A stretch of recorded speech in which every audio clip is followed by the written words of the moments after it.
I'm Mike. And I'm Dave. And this is Nfgeeks. The Valentine's Day special. That's right. Happy Valentine's Day to everybody. Hope you're all feeling the love on this day. I know I am, Dave. I am too. Yeah, we certainly are. So for this episode, we're going to give out some NT love. And we're going to talk about all the things we love about the NTs in our lives and how much we love NT and what we love about the NT rationalists. Yeah. About them. And of course, we're going to get that love right back. Well, I'm sure we will. That's right. In an equation. It'll be very well constructed. Yeah. Well, all right. So let's begin. What are some of the things not specific to any NT, but what do you love about the NT rationalist type in general? That's come to you. Just the. How to put this? Just like the understanding they have, and the concern of what they're learning and the willingness for them to teach and explain to you what they know. They make very, very good teachers, I find. All the NTs I know. And just, though they can be pretty blunt, it's still very fascinating to listen to them, And I admire that in them. I admire their analytical ways, their way of looking at things in their perspective, and how they'll just research a topic to the fullest extent possible, and then not only do that, but to share it with everyone who will listen to them. And that goes for like any NT I know. Once you get to know them, especially the INTs, they're kind of reserved in their way. But once they get to know you, they'll be, they are my best friends, and they'll teach you all these amazing things, and it's it's wonderful and fascinating. I love it. I admire that in them. But what about you? What I love about the NTs is really the fact that they're able to hold their ground and be hard in their thinking without being rigid and closed-minded.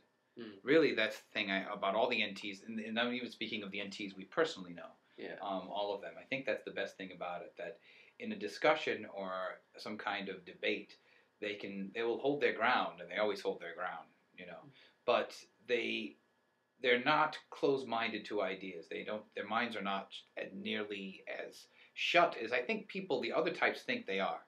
I think other types aren't reading them correctly. Even our own type, I think NF sometimes think that NTs are completely unchangeable in their thinking. And I don't know that's true about any NT I've ever met, even the ones we know personally. Mm-hmm. Given a more reasonable understanding, a more reasonable explanation, an NT will change their mind and have no ego about it. Right.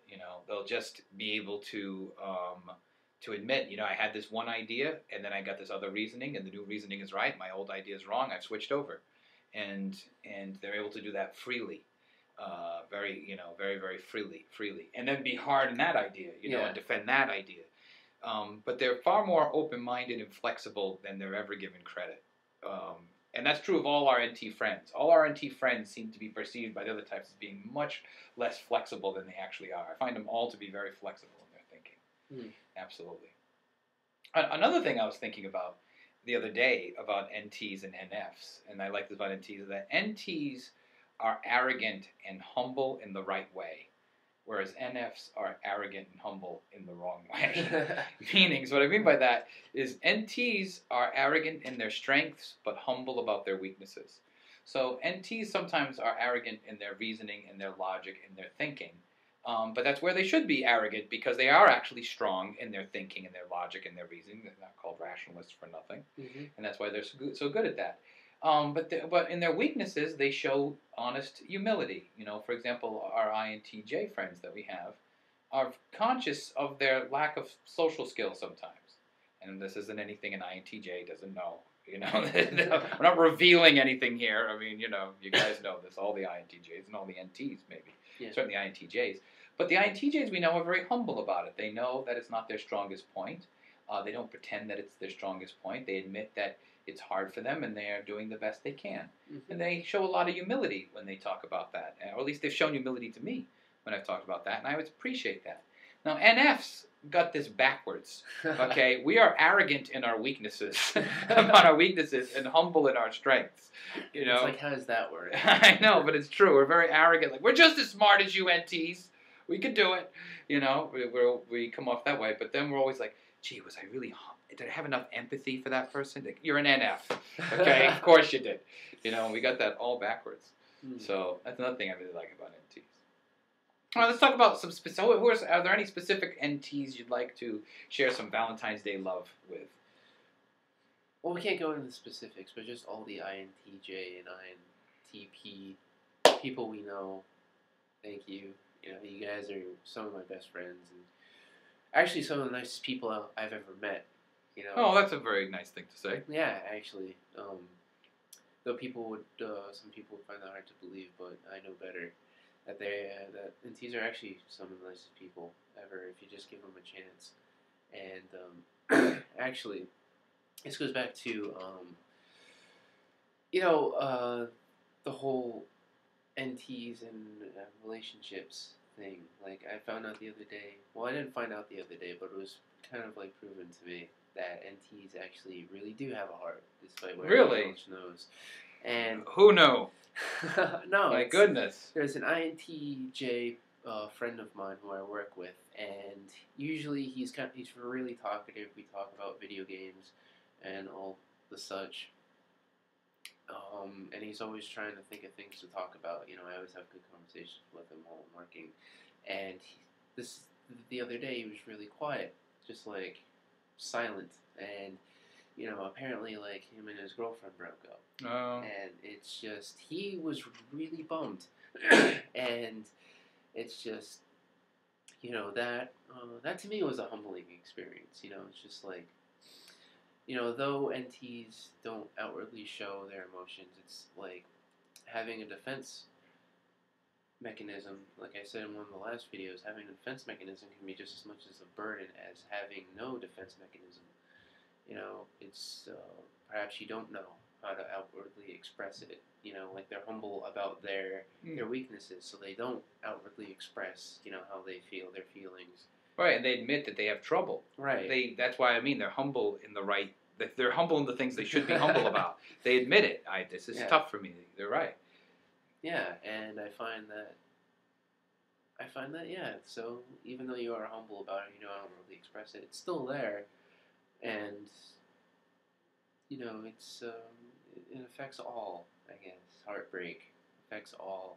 And it was, you know, and I tried to, you know, cheer him up and all that stuff. And I think I ended up putting a smile on his face at the end. So, you know, but, I don't know. But going back, you know, I do really like NTs. They're some of the best friends I have. You know, even when I was going through a breakup, you know, a couple of years back, my NT friends were there for me, and Scoogle was there for me as well. And I thank them a lot. That really helped me get through that rough patch in my life. Sure. You know? And you're referring to Scoogle and her INTJ boyfriend. Yes, and the Megatron. We'll call him Megatron. Megatron and his brother. Yeah, Lion-O. Lion-O. There we go. Lion-O. That's wonderful. Yes, Lion-O and Megatron. Yes, well, I love all of them deeply. Oh, and that's I'm sure great. They love me back as well. So, sure. So, yes, give them a huge shout out. So, I love them both. Great. All three of them. Yes. What about you? Any specifics? Well, you know,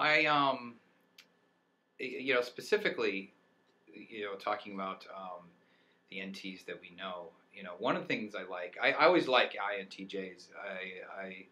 You know, a lot. And I like our INTJ friends, Megatron and Harvester. That's the other INTJ friend. One thing I love about them both is that, and I think this is true of a lot of INTJs, is they both have, and INTJs have this, they have like a Dark Lord voice that they break into. I don't know if you've heard either of them do it. When they're talking about something, they'll have a Dark Lord voice. I heard our INTJ friends.